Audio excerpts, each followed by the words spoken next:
A ver, ¿cómo se conecta el mundo abstracto del deseo, del lenguaje, con el mundo físico, el de las neuronas y los ecosistemas? Por décadas, el psicoanálisis y la biología han parecido dos planetas en galaxias totalmente distintas. Pero el libro Superdepredador de Miguel Figueroa Rivas propone un puente, uno bastante audaz y provocador, entre estos dos universos. Así que, esta es la ruta que vamos a seguir para desglosar esta idea. Primero, exploraremos esa gran división que parece insalvable. Después, iremos en busca de un ancla que pueda unir ambos mundos, hasta dar con la sorprendente respuesta biológica que propone el libro. Veremos cómo este patrón, casi como un eco, se repite en todas las escalas, y al final intentaremos entender qué significa su llamado a una reconstrucción ecológica. Listo, vamos a meternos de lleno en el meollo del asunto. Por un lado tenemos todo el pensamiento psicoanalítico, sobre todo el de Lacan, y por el otro, la biología moderna. Son de verdad dos lenguajes que parecen no poder hablarse. Miren, el choque se da entre dos mundos que no podrían ser más distintos. Por un lado, el mundo simbólico de Lacan, donde el deseo se mueve en una cadena de significados que parecen no tener fin, un significante nos lleva a otro y ese a otro, en un bucle que no se ancla en el mundo real. Pero por otro lado, tenemos el mundo biológico que es todo lo contrario. Es tangible, es concreto. Hablamos de procesos físicos, de neuronas disparando señales, de ecosistemas buscando equilibrio, de la homeostasis. Uno es abstracto e infinito, el otro material y finito. ¿Cómo tender un puente ahí? Entonces, ¿cómo se construye ese puente sobre el abismo? Bueno, el libro va a buscar una pista, una pieza clave, en la filosofía, inspirándose en el trabajo de Jacques Derrida. A ver, para que se entienda fácil, Derrida hablaba del significado trascendental. Imaginen una cadena. Cada eslabón se agarra del siguiente y del siguiente. La pregunta del millón es, ¿cuál es el último eslabón? ¿El que está clavado en el fondo del mar? Ese es el famoso significado trascendental. Es ese punto final, esa roca sólida que detiene la cadena y dice, hasta aquí llegamos. Es lo que evita que todo sea solo un juego de palabras flotando en el aire.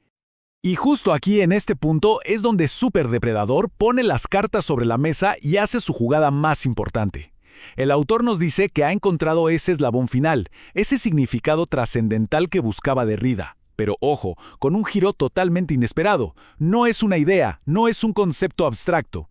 Es algo físico, material y biológico. Y con esto, llegamos.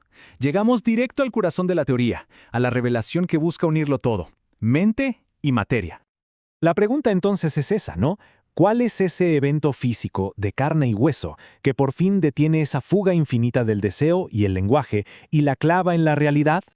Y la respuesta que da el libro es, en una sola palabra, tan simple como brutal: depredación. Sí, así como suena, el acto biológico de consumir a otro ser vivo. El libro argumenta que este evento, este intercambio termodinámico tan crudo, es lo que finalmente frena la cadena de significados y la ancla en la realidad. El concepto que el libro acuña para esto es la pulsión ápice. Pensemos en esto. Es el impulso más fundamental que tenemos, ese motor neurobiológico que nos lleva a cazar, a consumir, para poder alcanzar el equilibrio, la homeostasis. Este ciclo de buscar, capturar y consumir es el evento termodinámico y ecológico que actúa como ese significado trascendental materialista. Es, digamos, el punto final. La pared de ladrillos contra la que choca la cadena de símbolos. Es la realidad cruda, donde la biología simplemente toma el mando. Pero aquí viene lo más fascinante. La tesis del libro es que esta dinámica de depredador y presa no se queda solo en la selva o en el océano. No, es un patrón fractal. Es como un código que se copia y se pega a sí mismo en absolutamente todas las escalas de nuestra existencia. Veámoslo así. Este patrón empieza, claro, en lo más básico, lo ecológico, la caza en la naturaleza, pero ese mismo código se replica adentro nuestro, a nivel neuroquímico. Piensen en la dopamina, ese chute que nos impulsa a buscar, como un depredador acechando, y por otro lado el cortisol, que nos inunda cuando estamos bajo estrés, sintiéndonos como una presa. Y de ahí, el salto a lo social es directo. Se describe al capitalismo moderno como una especie de canibalismo social, e incluso va más allá, llegando a lo psicológico, donde se propone que algunos trastornos son, en realidad, adaptaciones a estos roles de depredador o de presa. Y esta cita que vemos es fundamental para entender el alcance de la crítica.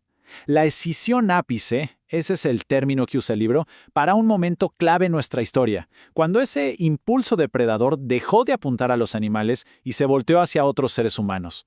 El argumento es tremendo. El sistema económico actual no es que lo permita, es que lo ha institucionalizado. Ha convertido esa depredación interna en la base del sistema.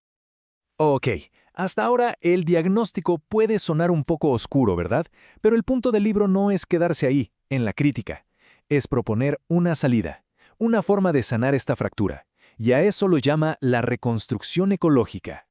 La idea de fondo es un cambio radical en cómo entendemos la realidad.